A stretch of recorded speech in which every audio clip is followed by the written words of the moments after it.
What is happening, everybody? It's Jonathan Mellor here at Fat Johnny Fitness, and today is currently the 26th of November. Before I get started, I just want to take this opportunity to thank everybody who's watching my videos on a regular basis, who's hitting that like button, who's commenting. It really does mean a lot to me that, I've got some, people out there who are really interested in my videos and keep watching them on a regular basis. And to all of you, obviously new subscribers and new viewers out there, I just want to say thank you very much for visiting this channel. It really does mean a lot to me. I put a lot of effort into making these videos, and especially because I'm relatively new to this whole YouTube thing and this editing business, it really does take quite a lot of time to do. So any views and support and comments really does mean a lot to me.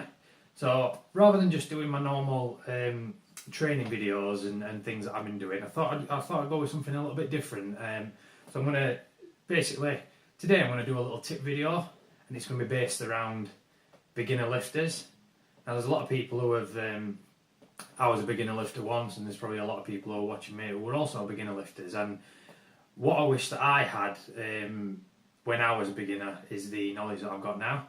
So I'm just going to go through my top 3 tips for beginner lifters.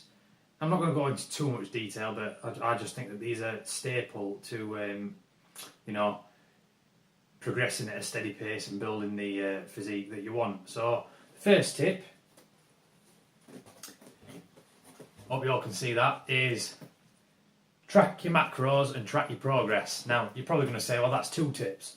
But I've just thought I'd amalgamate it into 1 tip because they kind of coincide with each other. So, I must admit, when I was a beginner, I didn't track my macros and I didn't track my progress, and that's probably going to be led on to another video, like things I wish I knew. But the importance of doing both of those things is phenomenal. You've got to, you think you're going to the gym, you're working hard, and if you're not eating enough food or you're not recording what you're doing in the previous workouts, then you're not really going to progress. So I can't basically shout about it enough. If you want to gain muscle and you want to put on size and strength, then you need to make sure that you're eating enough. Now I will go into another video in future on how to sort of work out your macros and your total daily energy expenditure. But just for this video, I'm just going to basically say that you need to do that, and you need to sort of keep track of all the lifts that you're doing to make sure that you're progressing each week. It doesn't have to be loads of weight. It could be a 1.25 kilogram weight each week, which is still an improvement, or you could increase the amount of reps that you're doing. But either way, track your macros, track your progress, and you'll make gains. So that's tip 1 out of the way. Moving on to tip 2 is very important, and I think that for every beginner lifter, this should be one of the main things that you do or try to obtain when you first start working out. So here's tip 2. Find a training partner. Now, the importance of training partners is really self-explanatory, but if you're going to go to the gym on your own, you can only do so much. Now, the way I find is that whenever I train on my own, I haven't got that sort of motivation or that drive to push myself as much, because you go into the gym, you just basically do what you feel comfortable doing. But if you've got a training partner, they're there to sort of push you on, to get you through those tough reps. They add or give you a sense of security when you're lifting heavy, because whenever you lift heavy or whenever you pick up a big weight, it's always in the back of your mind like, oh, what's going to happen if I drop this? Whereas if you've got a training partner there, it's kind of like a safety blanket or a safety net, so that if you do struggle, they can just aid you through that motion and get that rep completed.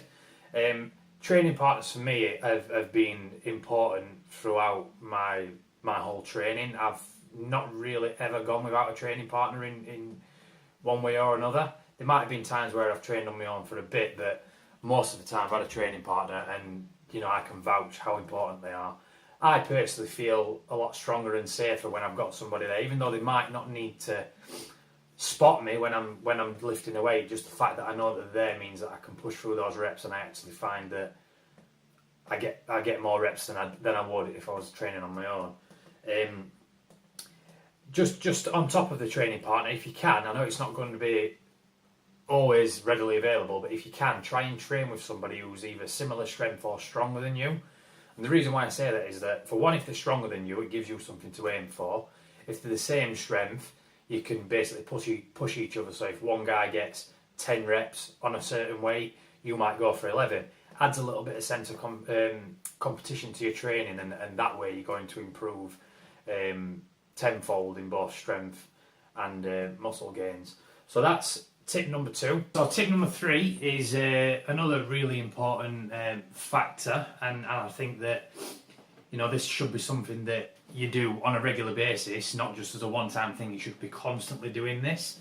So tip number 3 is research. I don't just mean just any blanket research. I mean you can do research on supplements, exercises, training splits and nutrition.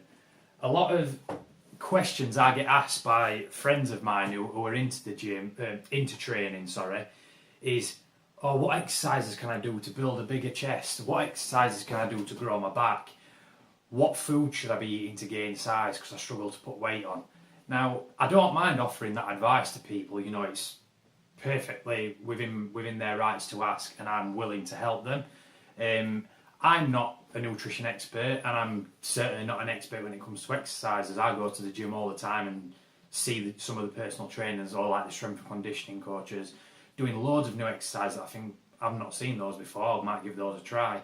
But, you know, a thing that I do say to my friends often, which I say to you guys as well who are watching this video, is that if you do struggle with nutrition, or you do struggle to think of what exercise to do or a new training split, just do your research. There's so much information online that you can find and access that will help you improve your knowledge.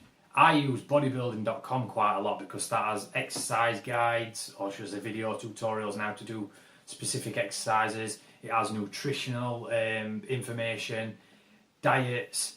I can't recommend bodybuilding.com enough. It's helped me loads these past couple of years, thinking, you know, new ways to sort of better my training or better my nutrition.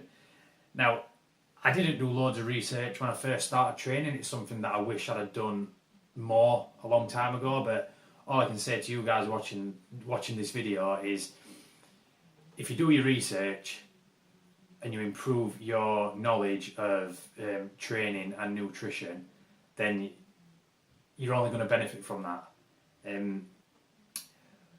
So I don't really need to delve into any much more on research, because if you follow my tips, you're going to do your research yourself and you're going to actually learn some new things. But I just want to thank you all for watching. If you like the video, give it a thumbs up. If you want me to do more of this type of video, then please leave notes in the comments, and I'll take those on board. It's definitely something that I feel really passionate about, and I think that, you know, I could help beginner lifters out there achieve their goals. So yeah, thanks for watching. Subscribe if you haven't, and I will see you in the next video.